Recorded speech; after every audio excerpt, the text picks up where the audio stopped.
Dist, distance between any two points.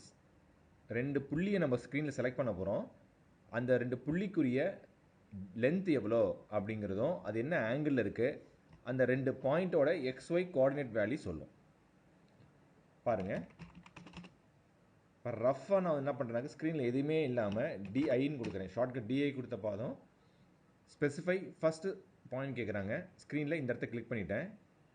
Second point நான் இந்த இடத்த கிளிக் பண்ணுறேன். நான் டிஸ்டன்ஸ் பாருங்கள் 24 பாயிண்ட் சம்திங்.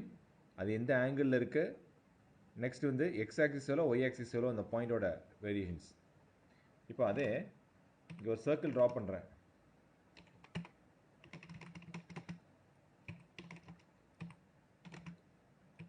இதை காப்பி பண்ணுறேன் நான். எங்கே இந்த சென்டர்லேருந்து ஆர்த்தோ ஆன் பண்ணி அதை பற்றி கவலை கிடையாது.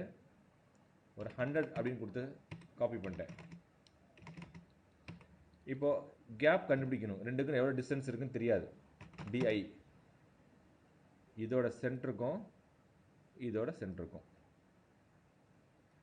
100 காட்டு தான். இப்போ வரையும்போது நம்மளா ஃபிசிக்காக வரைஞ்சோம், அதனால் உங்களுக்கு தெரியும். இப்போ ஒன்றும் இல்லை, இப்போ மூவ் பண்ணுறேன் நான். இப்போ பாருங்கள், டிஐ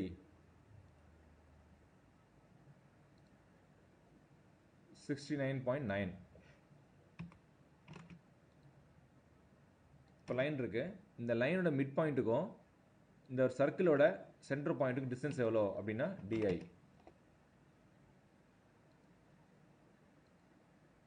ஸோ 97 இருக்குது. ஒரு லைனோட லென்த்தை கூட நீங்கள் கண்டுபிடிக்கலாம். டிஐன்னு கொடுத்துட்டு இந்த எண்டையும் கனெக்ட் பண்ணுங்கள், டிஸ்டன்ஸ். இது வந்து நீங்கள் வளைவான லைனுக்கு கண்டுபிடிக்க முடியாது.